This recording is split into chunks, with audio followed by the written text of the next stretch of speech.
Hello guys, ઇન્ડોઆઈએસમાં આપ સૌનું સ્વાગત છે. સૌથી પહેલાં આપણે પબ્લિક બિલ અને પ્રાઇવેટ બિલ એટલે કે જાહેર બિલ અને ખાનગી બિલ વચ્ચેનો તફાવત જાણીએ. યુપીએસસી અને જીપીએસસી એક્ઝામ માટે મોસ્ટ ઇમ્પોર્ટન્ટ છે.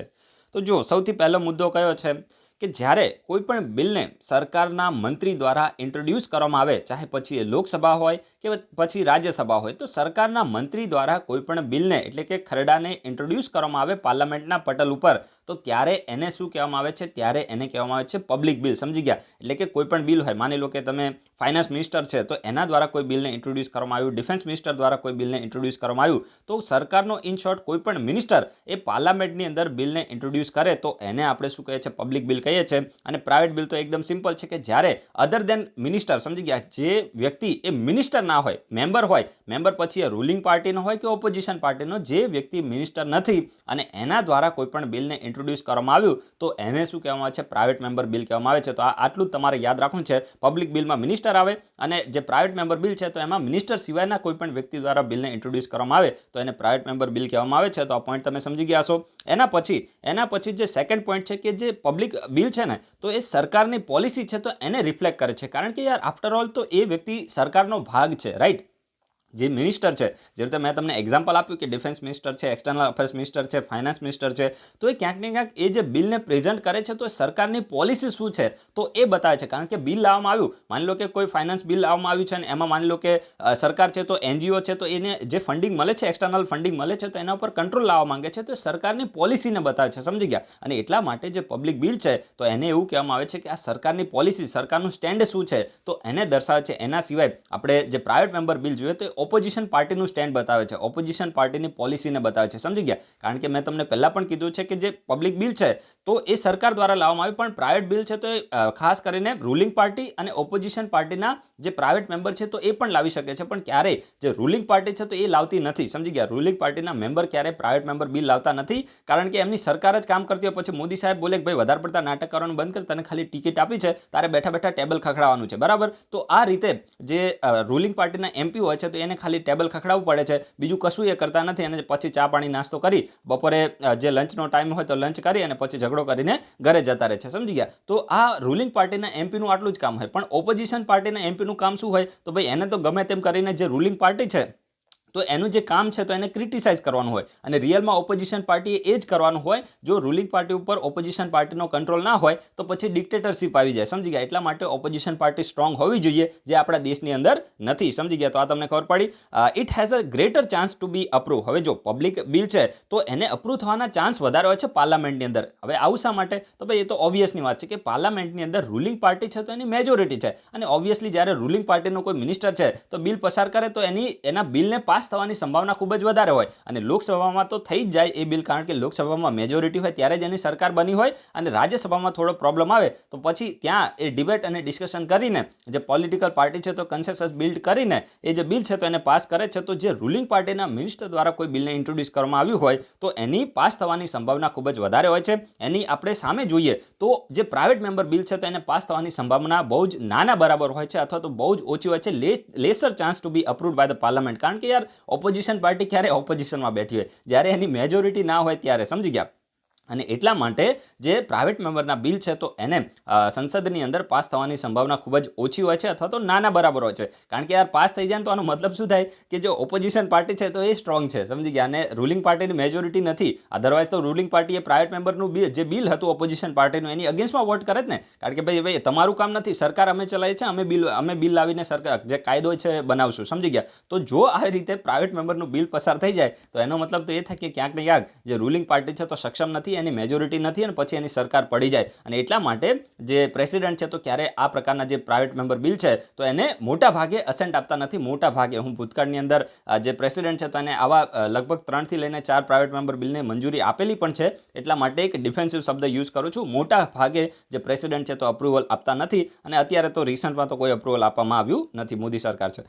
It's a rejection by the house amount to resignation. યાદ રાખજો, ખૂબ જ ઇમ્પોર્ટન્ટ છે. જો માની લો કે કોઈ મિનિસ્ટર છે, સરકારનો મંત્રી છે, અને એને કોઈ પણ બિલ પાર્લામેન્ટની અંદર ઇન્ટ્રોડ્યુસ કર્યું અને એ બિલ મંત્રી દ્વારા ઇન્ટ્રોડ્યુસ કરવામાં આવેલું બિલ જો પાસ ના થાય તો સમજી લેવાનું કે એ સરકાર પડી ગઈ, એનું કામકાજ પૂરું થઈ ગયું, એનું ભવિષ્ય ધૂંધળું થઈ ગયું, કારણ કે એ રૂલિંગ પાર્ટીના એમપી જે મિનિસ્ટર દ્વારા બિલ ઇન્ટ્રોડ્યુસ કરવામાં આવ્યું એનું બિલ પાસ ના થયું તો રૂલિંગ પાર્ટીની મેજોરિટી ના કહેવાય, અને ત્યારે જ એનું બિલ પાસ ના થાય. સમજી ગયા કે ભાઈ તમારી મેજોરિટી નથી, તમારા બિલ પણ પાસ થતા નથી, તમે અહીંથી નીકળો. સમજી ગયા ને? એટલા માટે પછી જે ખાસ કરીને કાઉન્સિલ ઓફ મિનિસ્ટર છે, જેમાં પીએમ આવે અને એમના મંત્રીઓ આવે, તો બધાએ પછી રેઝિગ્નેશન આપી દેવું પડે કે ભાઈ અમે અહીંથી જઈએ છીએ, ટાટા બાય બાય. સમજી ગયા? પછી નવું ઇલેક્શન થાય, નવી સરકાર બને. પરંતુ માની લો કે જે આપણે પ્રાઇવેટ મેમ્બર બિલની આપણે વાત કરીએ તો એનું જો બિલ છે તો એ પસાર ના થાય તો એનાથી કોઈ ફરક પડતો નથી, બરાબર છે, કારણ કે તો ઓલરેડી ઓપોઝિશનમાં છે. એની જો મેજોરિટી હોય તો પછી સરકાર ના બનાવે. તો આ તમને ખબર પડી ને કે જો પબ્લિક બિલ પાસ ના થાય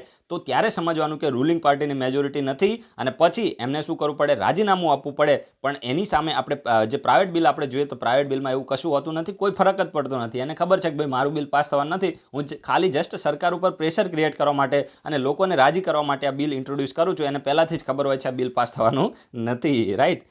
તો આ પોઈન્ટમાં તમને ખબર પડી ને? જ્યારે પણ ડાઉટ હોય તો તમારે વિડીયોને થોડો પાછો ખેંચીને ફરીથી સાંભળવાનું તમને ક્લિયર થઈ જશે, right? And its introduction in the house requires the 7 days notice. Important છે ભાઈ, યાદ રાખજો. ડાયરેક્ટ ક્વેશ્ચન બને છે કે પબ્લિક બિલ છે તો એને ઇન્ટ્રોડ્યુસ કરવું હોય તો હાઉસને કેટલા દિવસની એડવાન્સમાં નોટિસ આપવી પડે? તો 7 દિવસની. પણ અહીંયા તમે જુઓ, આને ડિમોટિવેટ કરવા માટે 1 મહિનાની નોટિસ છે ખાનગી બિલમાં. સમજી ગયા? જ્યારે પણ કોઈ પણ બિલ છે તો પ્રાઇવેટ મેમ્બર બિલ હોય તો એને જો ઇન્ટ્રોડ્યુસ કરવું હોય તો 1 મહિના પહેલાં નોટિસ આપવી પડે, 1 મહિના પહેલાં. અને આ ભાઈને જો તમે કેટલી સુવિધા આપી છે, 7 દિવસની નોટિસ આપો, બિલને ઇન્ટ્રોડ્યુસ કરો અને ડિસ્કશન કરો, કાયદો બનાવો અને નીકળો અહીંથી. સમજી ગયા? તો અહીંયા જે છે જે ખાનગી બિલ છે તો એમાં 1 મહિનાની નોટિસ આપવી પડે છે. અને અહીંયા જો જે પણ પબ્લિક બિલ હોય ને તો એને ડ્રાફ્ટ કરવું, એટલે કે બિલની જે પણ પ્રોવિઝન ને જે ક્લોઝ ને આ બધું બનાવવાનું હોય તો જે ડિપાર્ટમેન્ટ છે, માની લો કે કોઈ મિનિસ્ટ્રી ઓફ આપણે વાત કરીએ કે કેમિકલ અને ફર્ટિલાઇઝર છે, તો એ મિનિસ્ટ્રી ઓફ કેમિકલ એન્ડ ફર્ટિલાઇઝર્સમાં ડિપાર્ટમેન્ટ ઓફ કેમિકલ હોય તો એ ડિપાર્ટમેન્ટ ઓફ કેમિકલને કોણ સપોર્ટ કરશે? તો એને લો ડિપાર્ટમેન્ટ છે તો એ સપોર્ટ કરશે. ભાઈ ચલો હું તમને છે ને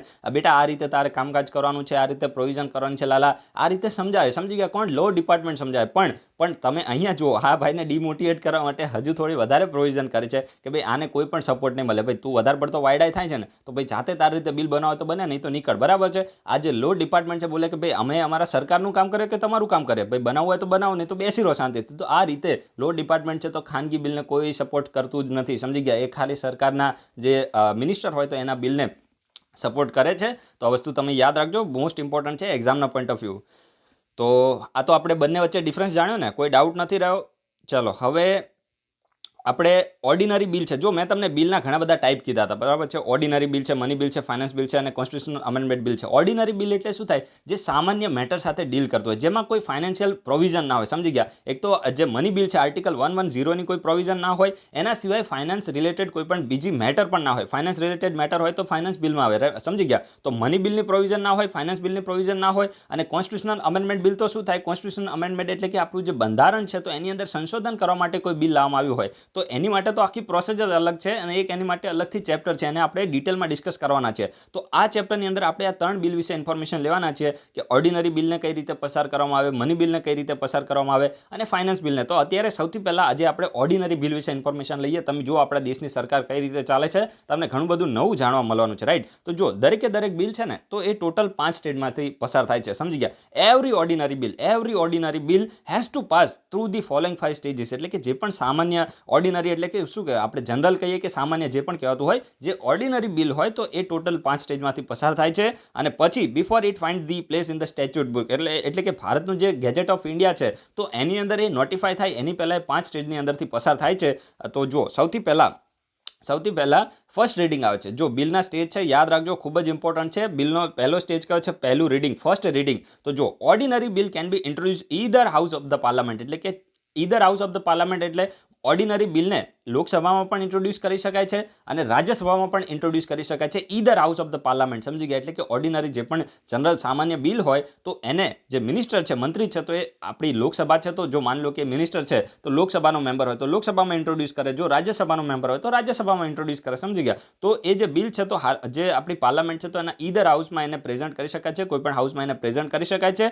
and the bill can be introduce either by the minister or by other minister. એટલે કે જે ઓર્ડિનરી બિલ હોય ને, ઓર્ડિનરી બિલ તો એને મિનિસ્ટર પણ ઇન્ટ્રોડ્યુસ કરી શકે ને પ્રાઇવેટ મેમ્બર પણ એને ઇન્ટ્રોડ્યુસ કરી શકે. સમજી ગયા? મિનિસ્ટર એટલે કે માન લો કે આ જે મિનિસ્ટર ઇન્ટ્રોડ્યુસ કરશે તો એ સરકારની પોલિસીને બતાવશે, અને જે પ્રાઇવેટ મેમ્બર છે તો એના દ્વારા ઇન્ટ્રોડ્યુસ કરવામાં આવશે તો ઓપોઝિશન પાર્ટીનું સ્ટેન્ડ બતાવશે. સમજી ગયા? તો આ વસ્તુ તમે યાદ રાખજો કે ઓર્ડિનરી બિલ છે તો એને હવે મની બિલ હોય ને તો એને ફક્ત ને ફક્ત સરકારનો મિનિસ્ટર જ ઇન્ટ્રોડ્યુસ કરી શકે. કેમ છે હું તમને આવતીકાલે કહેવાનું છું, રાઈટ?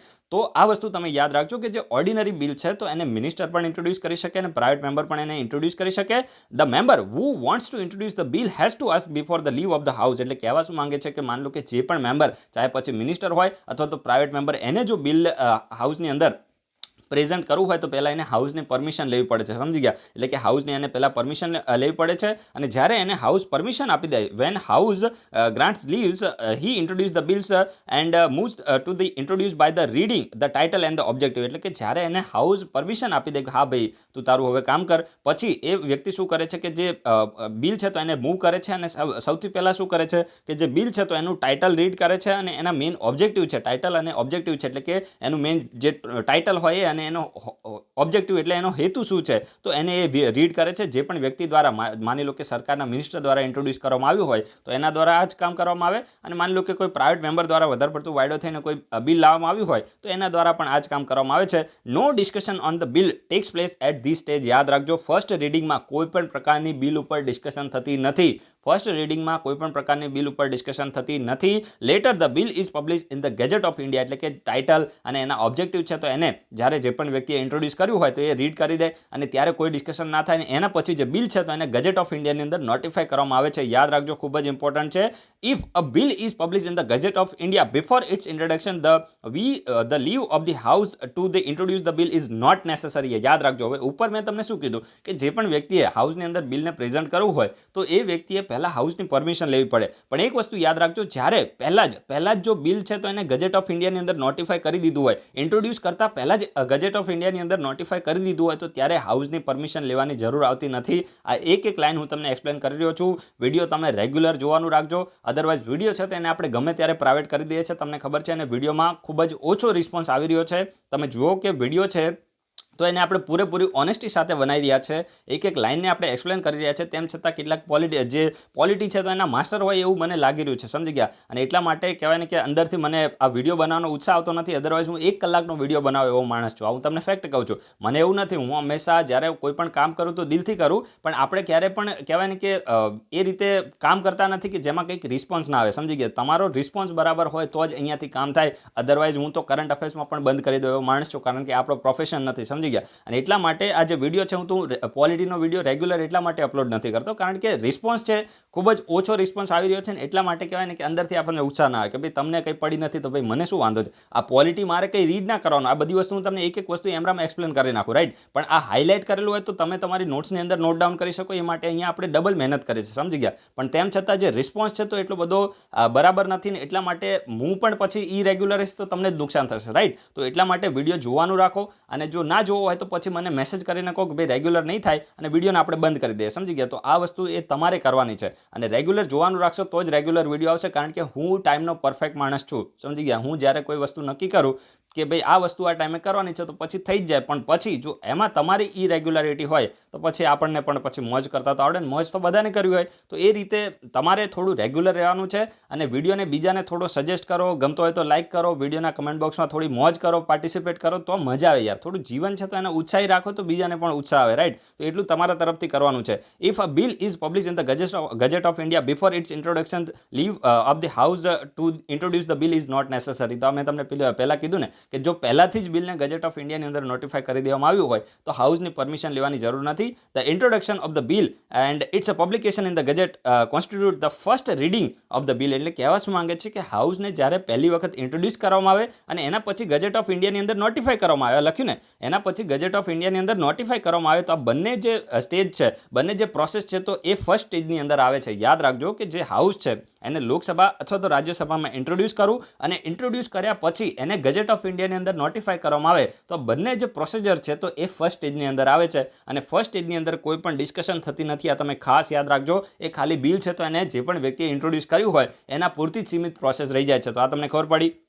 એના પછી આ તો આપણે ડિસ્કસ કર્યું. હવે આવે છે સેકન્ડ રીડિંગ. તો સેકન્ડ રીડિંગ છે ને, તો આ બિલનો જે પણ ખરડો હોય તો એ કાયદો બનતા પહેલાં મોસ્ટ ઇમ્પોર્ટન્ટ સ્ટેજ આને માનવામાં આવે છે સેકન્ડ સ્ટેજને, કારણ કે જે પણ ડિબેટ કરવાની હોય, ડિસ્કશન કરવાની હોય, પછી એના સિવાય બિલની જે પણ ક્લોઝ સ્ક્રુટિની કરવાની હોય, એની જે તપાસ કરવાની હોય, તો બધી જે પ્રોસેસ છે તો આ સેકન્ડ સ્ટેજમાં થાય છે. અને જે બિલનો ફાઇનલ શેપ છે, બિલનો ફાઇનલ શેપ, તો એ પણ આ સેકન્ડ રીડિંગમાં જ આવે છે. અને એટલા જ માટે આ બિલને મોસ્ટ ઇમ્પોર્ટન્ટ સ્ટેજ આને કહેવામાં આવે છે. જે પણ બિલ છે, ખાસ કરીને જે પણ પ્રોસેસ છે તો એનો મોસ્ટ ઇમ્પોર્ટન્ટ સ્ટેજ કયો છે? 5 સ્ટેજમાંથી સૌથી ઇમ્પોર્ટન્ટ સ્ટેજ છે second stage, right. And it ઇન્વોલ્વ્સ the 3 sub stage. હવે જો સેકન્ડ સ્ટેજની અંદર પણ 3 સબ સ્ટેજ છે, એટલે કે બાકી બીજા 3 સબ સ્ટેજ આવે છે. તો 3 સબ સ્ટેજ કયા છે ને એ ખૂબ જ ઇમ્પોર્ટન્ટ છે, રાઈટ. હવે એમાં જો સૌથી પહેલા તો એક તો સ્ટેજ ઓફ જનરલ ડિસ્કશન આવે છે, એના સિવાય કમિટી સ્ટેજ આવે છે, અને પછી આવે છે કન્સિડરેશન સ્ટેજ. સમજી ગયા? તો સૌથી પહેલા આપણે શું જોઈએ? Stage of general discussion. આ ઇમ્પોર્ટન્ટ છે, યાદ રાખજો. એક પોઈન્ટ અહીંયા ઇમ્પોર્ટન્ટ છે. Stage of general discussion.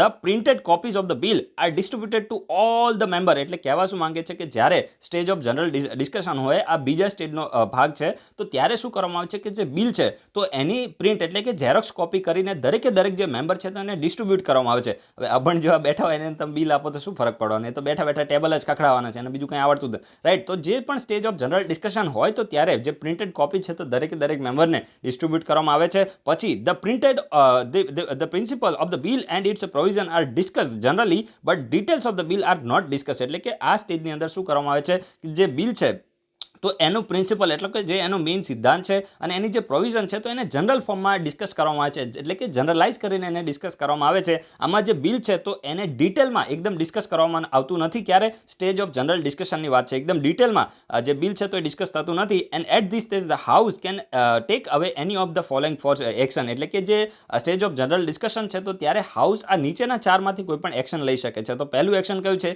It may take a bill into the consideration and immediately or some other fix date. એટલે કે આ જે સ્ટેજ ઓફ જનરલ ડિસ્કશન છે તો હાઉસ છે તો શું કરી શકે છે કે ઇમિડિયેટલી એ જે હાઉસ છે તો એને કન્સિડરેશનમાં લઈ લે કે ભાઈ આ જે બિલ છે તો એના ઉપર હવે આપણે જે મેઇન જે પ્રોવિઝન છે તો એના ઉપર હવે આપણે વોટ કરી દેવો જોઈએ. તો ઇમિડિયેટલી આને કન્સિડરેશનમાં જ્યારે હાઉસ લઈ લે તો આ એક હાઉસ પાસે ઓપ્શન હોય છે સ્ટેજ ઓફ જનરલ ડિસ્કશનમાં કે ભાઈ બિલ છે તો એને આપણે કન્સિડરેશનમાં લઈ લે, રાઈટ, ઇમિડિયેટલી. ઓર માની લો કે કોઈ એવી ડેટ ફિક્સ કરે કે આ તારીખે આપણે આના ઉપર વોટિંગ કરવાનું છે. Or it may refer the bill to the select committee. એટલે કે આ સિલેક્ટ કમિટી છે ને, એક વસ્તુ યાદ રાખજો, જ્યારે સિલેક્ટ કમિટી શબ્દ યુઝ થાય તો ત્યારે સમજવાનું કે જે હાઉસની અંદર બિલ પ્રેઝન્ટ કરવામાં આવ્યું હોય ને, માની લો કે તમે લોકસભાની અંદર બિલ પ્રેઝન્ટ કર્યું તો લોકસભાની સિલેક્ટ કમિટીમાં લોકસભાના જ મેમ્બર હોય, સમજી ગયા. પછી જો રાજ્યસભાની સિલેક્ટ કમિટી હોય, બિલ રાજ્યસભામાં ઇન્ટ્રોડ્યુસ કરવામાં આવ્યું હોય અને ત્યાંથી સિલેક્ટ કમિટીમાં મોકલવામાં આવે તો એ રાજ્યસભાની સિલેક્ટ કમિટીમાં આવે, સમજી ગયા. અને એમાં રાજ્યસભાના મેમ્બર હોય. પછી જોઈન્ટ કમિટી લખ્યું હોય ને, જોઈન્ટ કમિટી, તો એનો મતલબ એ થાય કે ત્યાંમાં લોકસભા અને રાજ્યસભા બંનેના મેમ્બર હોય, સમજી ગયા. જોઈન્ટ એટલે લોકસભા અને રાજ્યસભા બંનેના મેમ્બર હોય. તો આ તમે યાદ રાખજો. સિલેક્ટ કમિટીમાં હાઉસ, જે પણ હાઉસમાં બિલ આવ્યું હોય તો એના મેમ્બર હોય અને જોઈન્ટ કમિટીમાં બંને હાઉસના મેમ્બર હોય. તો આ તમને ખબર પડી. It may refer the bill to the select committee of the house. એટલે કે જે સેકન્ડ સ્ટેજ છે તો એમાં ખાસ કરીને સ્ટેજ ઓફ જનરલ ડિસ્કશન છે તો એમાં જે હાઉસ છે તો એ બિલને સિલેક્ટ કમિટી પાસે પણ મોકલી શકે છે, અથવા તો જે હાઉસ છે તો એ બિલને જોઈન્ટ કમિટી પાસે એટલે કે બંને હાઉસની કમિટી પાસે પણ મોકલી શકે છે. And it may circulate the bill to elicit the public opinion. એટલે કે આ જે બિલ છે તો એને હાઉસ લોકોમાં સર્ક્યુલેટ કરી શકે છે કે ભાઈ તમે બધા શું કરો, આ લોકોને એમ બોલે કે ભાઈ લોકો તમને કેવું લાગે છે કે આ બિલની પ્રોવિઝન બરાબર છે કે નહીં, તમે બધા પોતાની કમેન્ટ આપો, વધારે પડતા તમે એક્સપર્ટ થઈ જાઓ. તો આ રીતે હાઉસ છે તો લોકોને પણ ઓપિનિયન માટે, લોકોના ઓપિનિયન માટે પણ બિલને સર્ક્યુલેટ કરી શકે છે કે ભાઈ તમે લોકો, ભારત દેશના નાગરિકો, તમે આ બિલ ઉપર શું કરો, તમે પોતાના ઓપિનિયન આપો, એટલે કે વધારે પડતા કોન્સ્ટિટ્યુશનના એક્સપર્ટ બની જાઓ, સમજી ગયા. તો આ રીતનું જે પ્રોસેસ છે તો ખાસ કરીને જે સ્ટેજ ઓફ જનરલ ડિસ્કશન છે તો એમાં કરવામાં આવે છે. The select committee consist of the member of the house where the bill has originated and joint committee consist of the member of the both house of the parliament. એટલે કે select કમિટીમાં જે હાઉસમાં બિલ ઓરિજિન થયું હોય તો એના member હોય અને જોઈન્ટ કમિટીમાં બંને હાઉસના મેમ્બર હોય છે. તો આ વસ્તુ તમે યાદ રાખજો. પછી આવે છે કમિટી સ્ટેજ. કમિટી સ્ટેજમાં શું આવે છે? Usual practice is refer two the bill to the select committee of the house. એટલે કે યુઝ્યુઅલ પ્રેક્ટિસ આપણે જનરલી જોઈએ ને તો લોકસભા અને રાજ્યસભામાં કરવામાં શું આવે છે કે જે બિલ છે ને તો એને ડાયરેક્ટલી એમના પાસ કરી દેવામાં આવતું નથી. એ લોકો શું કરે કે જે બિલ છે તો એને જે કમિટી છે તો સિલેક્ટ કમિટી એની પાસે મોકલી દે છે કે ભાઈ જે સિલેક્ટ કમિટીના મેમ્બર હોય તો એ શું કરે, ક્લોઝ એક પ્રોવિઝન છે તો એને આ લોકો ડિટેલમાં સ્ક્રુટિનાઇઝ કરે છે. આ તમે યાદ રાખજો, ઇમ્પોર્ટન્ટ છે.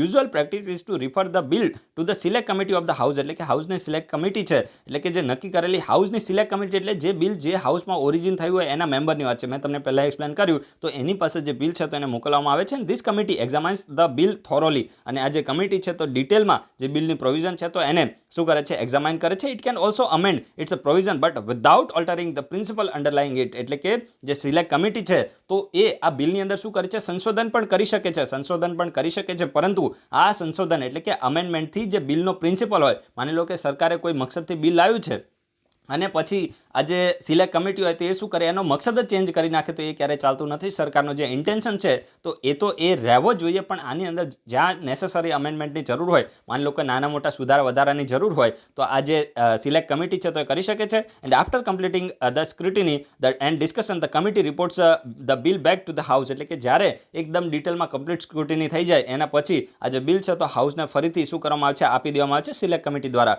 પછી શું થાય છે કે જ્યારે બિલ હાઉસને પાછું મળે તો કન્સિડરેશન સ્ટેજ આવે છે. The house after receiving the bill from the select committee consider the provision of the bill clause by clause, એટલે કે એક વખત ફરીથી જ્યારે સિલેક્ટ કમિટી પાસેથી બિલ હાઉસમાં આવે તો હાઉસ શું કરે છે, એક ક્લોઝ એટલે કે જે એક એની જે ખાસ કરીને પ્રોવિઝન હોય તો એને ક્લોઝ બાય ક્લોઝ એના વિશે શું કરે છે, હાઉસ ડિસ્કશન કરે છે. And each clause is discuss and voted upon separately, એટલે કે દરેક જે ક્લોઝ છે, જે પણ પ્રોવિઝન હોય તો એને શું કરવામાં આવે છે, એના ઉપર ડિસ્કશન કરવામાં આવે છે અને દરેક ઉપર સેપરેટલી એના ઉપર વોટ કરવામાં આવે છે. તમે જુઓ, આપણે બધા એમ કહીએ છીએ કે એકદમ અભણ લોકો ત્યાં બેઠા છે, પણ જે મિનિસ્ટર હોય છે એ તો ઇન્ટેલેક્ચ્યુઅલ જ હોય છે. જે એમપી ને એ બધા હોય તો એ બની શકે કે એમાંથી એટલા બધા વધારે પડતા હોશિયાર લોકો હોતા નથી, અને ક્યાંક ને ક્યાંક એ લોકો જાતે કરીને આ રીતે રાખે, એટલે અંદર કહેવાય ને કે ઇન્ટરનલ રાઇવલરી ઊભી ના થાય. સમજી ગયા? તો આ વસ્તુ યાદ રાખજો કે જે સરકારની અંદર દેશ ચલાવવાની બહુ મોટી વસ્તુ છે. હું તમને ફેક્ટ કહું છું, આપણે ગમે તે કરતા હોય કે જે બ્યુરોક્રેટ હોય છે તો વધારે ઇન્ટેલેક્ચ્યુઅલ હોય છે, પરંતુ જે પોલિટિશિયન હોય ને એની પાસે કોઠાસૂઝ હોય છે. આ ફેક્ટ તમે યાદ રાખજો કે જે પોલિટિશિયન હોય, પહેલાં શું હોય કે પુસ્તકનું જ્ઞાન હોય બ્યુરોક્રેટ પાસે, પણ જે પોલિટિશિયન હોય છે તો એ કોઠાસૂઝવાળા હોય છે ને એટલા જ માટે આ જે દેશ છે તો એના ઉપર અભણ લોકો રાજ કરે છે. સમજી ગયા? અને કોઠાસૂઝ એક એવી વસ્તુ છે કે જે કહેવાય ને કે પુસ્તકથી ના આવે, એ લોકો બાય બર્થ એ બધી વસ્તુ શીખેલા હોય અને હજુ પણ એ શીખતા રહેતા હોય, એટલા માટે જ આ લોકો આટલા આગળ હોય છે. તો આપણે એને સ્વીકારવા પણ પડે ક્યાંક ને ક્યાંક, કારણ કે અદરવાઇઝ આપણી જે કોન્સ્ટિટ્યુશન છે તો એની પ્રોવિઝનનું આપણે વાયોલેશન કર્યું ગયા. સમજી ગયા? કારણ કે એક્ઝિક્યુટિવ છે તો એને પાવર જ એટલો આપેલો છે, પછી તમે એમના હિસાબથી કામ ના કરો તો ટ્રાન્સફર કરાવવાનો પણ પાવર છે એમની પાસે, રાઈટ? એક આપણા સુરતના હતા, રાતોરાત ફેમસ પણ થયા અને પછી ઇનફેમસ પણ થઈ ગયા, રાઈટ? તો હવે આપણે આના ઉપર આવી જઈએ. The members can also move the amendment and if accepted they become part of the bill, એટલે કે જ્યારે કન્સિડરેશન સ્ટેજ હોય તો ત્યારે મેમ્બર છે તો એ શું કરી શકે છે, અમેન્ડમેન્ટ છે તો એને પણ પ્રપોઝ કરી શકે છે, અને જો એ એમેન્ડમેન્ટને એક્સેપ્ટ કરી લેવામાં આવે એટલે કે સંશોધનને સ્વીકારી લેવામાં આવે તો એ પછી બિલનો ભાગ બની જાય છે. પણ જનરલી જો માની લો કે ઓપોઝિશન પાર્ટીએ કોઈ એમેન્ડમેન્ટ પ્રપોઝ કર્યું હોય તો એને સરકાર સ્વીકારતી નથી. ભાઈ તમે તમારું કામ કરો, અમે અમારું કામ કરીશું, પણ બની શકે કે ક્યારેક સરકાર એને સ્વીકારી પણ લે છે, રાઈટ? તો આ તમે યાદ રાખજો. પછી આપણે જોઈએ છે થર્ડ રીડિંગ. થર્ડ રીડિંગમાં શું આવે છે, at this stage the debate is confined to accept or reject the bill as a whole, એટલે આ તો પેલા જેવું થઈ ગયું. સમજી ગયા? કે જ્યારે થર્ડ રીડિંગ હોય તો ત્યારે જસ્ટ એટલું જ કહેવામાં આવે છે કે વધારે પડતી હવે ડિસ્કશન કરવાનું બંધ કરો, હા અથવા તો ના, એક્સેપ્ટ અથવા તો રિજેક્ટ, બેમાંથી એક બોલો. સમજી ગયા? એટલે પેલું બધું ના સમજતા, એ બધા ફાલતુ લોકોનું કામ છે. અહીંની વાત છે, આ બિલની વાત છે કે બિલ છે તો એને એક્સેપ્ટ અથવા તો રિજેક્ટ કરવાના ઉપર જ જે ડિસ્કશન છે તો એ સીમિત થાય છે. હાઉસને બોલવામાં આવે છે બિલ તમને એક્સેપ્ટ છે કે નથી આટલું બોલો, અદરવાઇઝ નીકળો. ચલો, સમજી ગયા? તો આ વસ્તુ તમે યાદ રાખજો. The debate is confined to accept or reject the bill as a whole, એટલે કે બિલ ખાલી જે ડિસ્કશન છે તો એટલી જ થાય છે કે બિલને એક્સેપ્ટ કરવું છે અથવા તો રિજેક્ટ કરવું છે. નો અમેન્ડમેન્ટ આર અલાઉ, અને આ જે સ્ટેજ છે તો એના ઉપર કોઈ પણ અમેન્ડમેન્ટ છે તો એને કરવામાં આવતો નથી. નો અમેન્ડમેન્ટ આર અલાઉ, એટલે કે કોઈ પણ જે અમેન્ડમેન્ટ છે તો આ સ્ટેજ ઉપર કરવામાં આવતો નથી.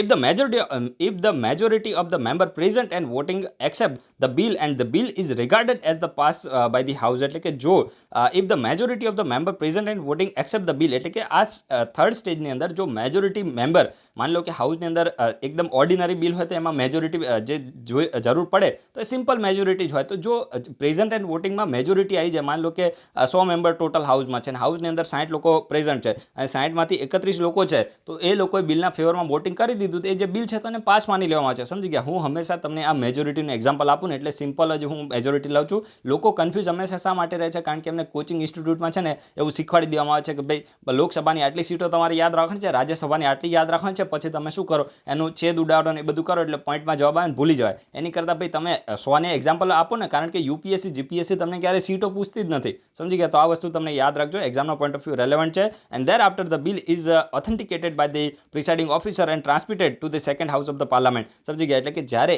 એક હાઉસની અંદર જે બિલ છે તો એના પર વોટ થઈ જાય અને સિમ્પલ મેજોરિટીથી પાસ થઈ જાય પછી જે બિલ છે તો એને પ્રિસાઇડિંગ ઓફિસર દ્વારા ઓથેન્ટિકેટ કરવામાં આવે છે, એટલે કે એના ઉપર પછી સાઇન કરવામાં આવે છે કે બિલ પાસ થઈ ગયું છે ભાઈ, આને આગળ ટ્રાન્સફર કરી દો, બીજા હાઉસની અંદર એને ટ્રાન્સફર કરી દો. પછી જો a bill is deemed to have been pass by the parliament only when both the house have agreed to it and either or with or without amendment. એટલે કે કહેવા શું માંગે છે કે બિલ એ બંને હાઉસમાંથી ક્યારે બિલ છે તો બંને હાઉસમાંથી ક્યારે પાસ થયું કહેવાય જ્યારે બંને હાઉસ સેપરેટલી એના પર વોટ કરે અને એ જે વોટ છે તો હાઉસ વોટ કરીને જે બિલ છે તો એને either with amendment or without amendment એટલે કે સંશોધન સાથે અથવા તો સંશોધન વગર. હવે જો આમાં કેવું હોય કે લોકસભામાંથી કોઈ બિલને પાસ કરીને તમે રાજ્યસભામાં મોકલ્યું તો રાજ્યસભામાં માની લો કે રૂલિંગ પાર્ટી છે તો એની મેજોરિટી ના હોય. સમજી ગયા? આવું બને છે એટલા માટે હું તમને કહું છું. આજે બીજેપી છે અને મેઇન ઇસ્યુ જે છે કે એને રાજ્યસભામાં એટલી બધી મેજોરિટી નથી, એટલા માટે જ્યારે રાજ્યસભામાં બિલ જાય તો ક્યારેક ઓપોઝિશન પાર્ટી થોડા નાટક કરે, બિલને પાસ કરવા ના દે અને અમેન્ડમેન્ટ છે તો એને પ્રપોઝ કરે, પછી રૂલિંગ પાર્ટીએ થોડું ઝૂકી જવું પડે. સમજી ગયા? તો જે રાજ્યસભા માની લો કે અમેન્ડમેન્ટ પ્રપોઝ કરે તો એ ક્યારેક રૂલિંગ પાર્ટીએ સ્વીકારી પણ લેવા પડે છે. તો આ પરિસ્થિતિની અંદર તમારે યાદ શું રાખવાનું છે કે બિલ છે તો either with or without amendment પસાર થાય છે, તો આ તમને ખબર પડી અને પછી જ એ બિલ છે તો એ પ્રેસિડેન્ટને મોકલવામાં આવે છે. અને જ્યારે બંને હાઉસ સેપરેટલી એને પાસ કરે પછી જ એ બિલને પાસ થયું માનવામાં આવે છે. આ તમે યાદ રાખજો, સેપરેટલી પાસ કરવું પડે છે. એવું ના હોય કે લોકસભાએ પાસ કરી દીધું એટલે ચાલે. રાજ્યસભાને પણ ઓર્ડિનરી બિલમાં સેમ પાવર મળેલો છે, મની બિલમાં પાવર નથી. એ હું તમને આવતીકાલે કહીશ. મની બિલની અંદર જે રાજ્યસભા છે તો એને કોઈ વધારે પાવર નથી, પણ ઓર્ડિનરી બિલમાં સેમ પાવર મળેલો છે. કોન્સ્ટિટ્યુશન અમેન્ડમેન્ટ બિલમાં પણ સેમ પાવર મળેલો છે. Right? The bill in the second house the bill in the second house. હવે જો એટલે કે સેકન્ડ હાઉસ એટલે કે માની લો કે પહેલા છે ને પહેલા બિલ છે તો લોકસભામાં મોકલ્યું તો એની માટે સેકન્ડ હાઉસ કયું થયું? રાજ્યસભા થયું. માની લો કે પહેલા બિલ છે તો રાજ્યસભામાં મોકલ્યું તો સેકન્ડ હાઉસ કયું થયું? લોકસભા થયું. એટલે એવું કંઈ જરૂર નથી. ઓર્ડિનરી બિલ કોઈ પણ હાઉસની અંદર પહેલા પ્રેઝન્ટ કરી શકાય છે. મિનિસ્ટર જે હાઉસનો મેમ્બર હોય ત્યાંથી બિલની શરૂઆત થાય છે, એટલું તમારે યાદ રાખવાનું. Right?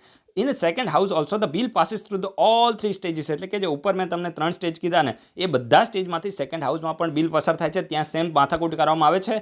The 4 alternative before the house. અને જે સેકન્ડ હાઉસ છે એની પાસે 4 ઓપ્શન હોય છે. ભાઈ તમારી પાસે 4 ઓપ્શન છે અને આ 4માંથી તમારી જે ઈચ્છા થાય ને તમે કરો. પહેલો ઓપ્શન શું હોય છે? It may pass bill and as the sent by the first house. એટલે કે જે બીજું હાઉસ છે એ બોલે કે ભાઈ મારે છે ને આમાં કંઈ વધારે પડતું માથાકૂટ કરવી નથી અને મારી અત્યારે બીજી એક્ઝામ આવે છે તો એક કામ કરું, આ બિલ છે તો જેવું આવ્યું ને એવું એને પાસ કરીને આગળ મોકલી દો એટલે હું અહીંથી છૂટો થાઉં. સમજી ગયા? તો માની લો કે બીજું હાઉસ છે બોલે કે ભાઈ આપણે છે ને આમાં વધારે પડતું કંઈ માથાકૂટ કર્યું નથી, પહેલા હાઉસે જે કામ કર્યું હશે બધું બરાબર જ કર્યું હશે, ભગવાનનું નામ લઈને એને કહેવાય ને કે પાસ કરી નાખો. રાઈટ? તો જે સેકન્ડ હાઉસ છે તો શું કરે? જે પહેલા હાઉસે જે બિલ મોકલ્યું હોય એની એ કન્ડિશનમાં બિલને પાસ કરી નાખે, પછી પ્રેસિડેન્ટને મોકલે, પ્રેસિડેન્ટ સાઇન કરી નાખે, પછી ગેજેટ ઓફ ઇન્ડિયામાં નોટિફાય થઈ જાય અને એ જે બિલ છે તો કાયદો બની જાય. તો આ પહેલું થયું. હવે બીજું ઓપ્શન શું હોય?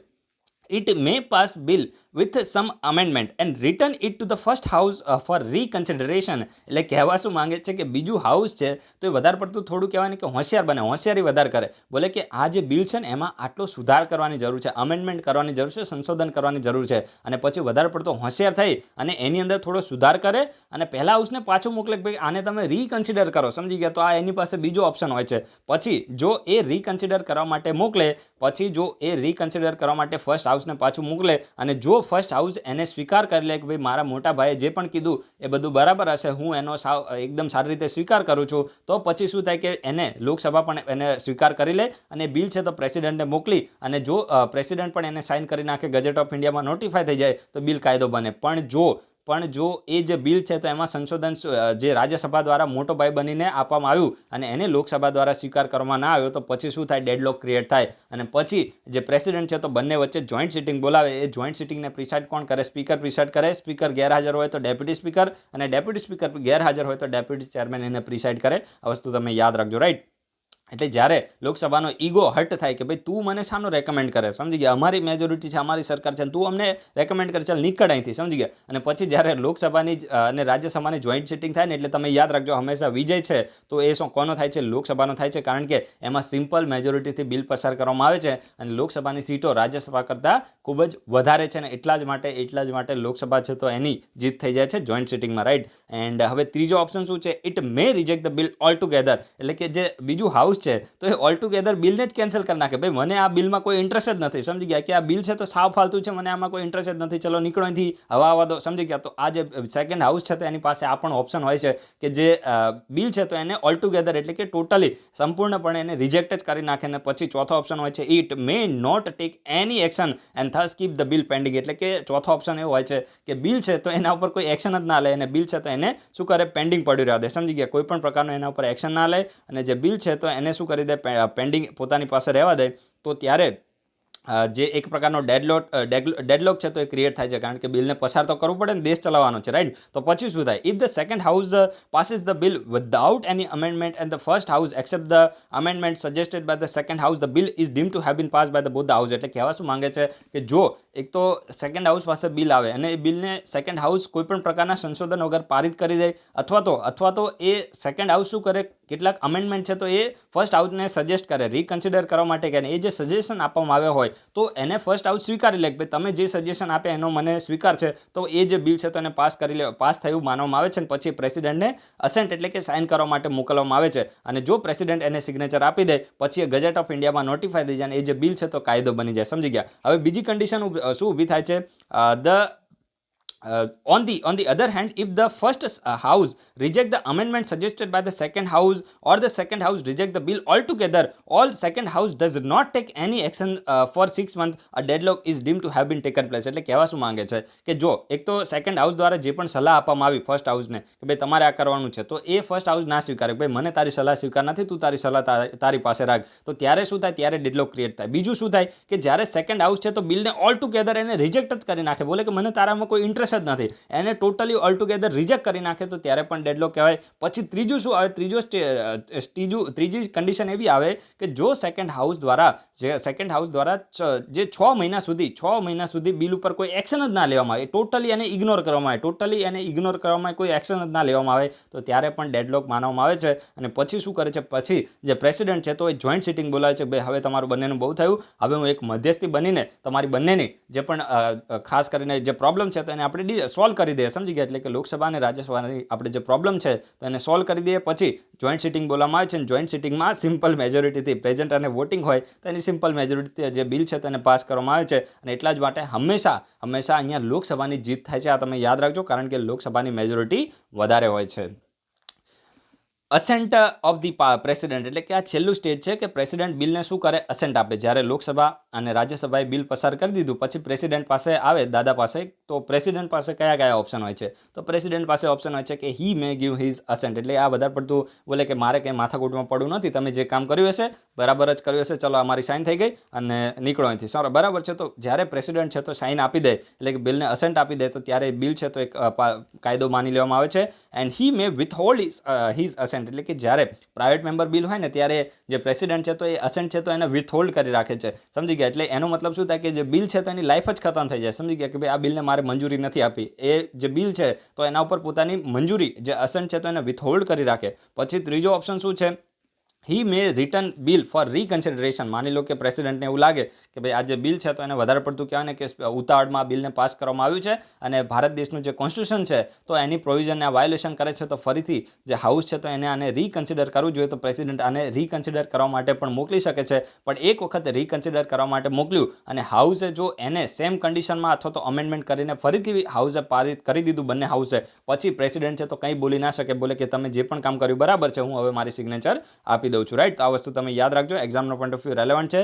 And if the president give his assent to the bill become the act and its is place on the statute book. એટલે કે જો એ જે બિલ છે તો એને પ્રેસિડેન્ટ છે તો સાઇન આપી દે, એના ઉપર સિગ્નેચર કરી દે, પછી એ જે બિલ છે તો એ કાયદો બની જાય અને પછી જે સ્ટેચ્યુટ બુક છે એટલે કે ભારતનું જે ગેજેટ ઓફ ઇન્ડિયા છે તો એની અંદર એ જે બિલ છે તો એનું સ્થાન આવી જાય છે. And if the president withhold is assent to the bill it ends and it does not become act. એટલે કે જ્યારે જે પ્રેસિડેન્ટ છે તો બિલ ઉપર પોતાની જે મંજૂરી છે તો એને વિથહોલ્ડ કરી નાખે, તો ત્યારે એ જે બિલ છે તેની લાઈફ ખતમ થઈ જાય છે, પછી એ ક્યારે પણ કાયદો બનતું નથી. જનરલી જે પ્રાઇવેટ મેમ્બર બિલ હોય તો એમાં પ્રેસિડેન્ટ આ જ કરતા હોય છે, રાઈટ.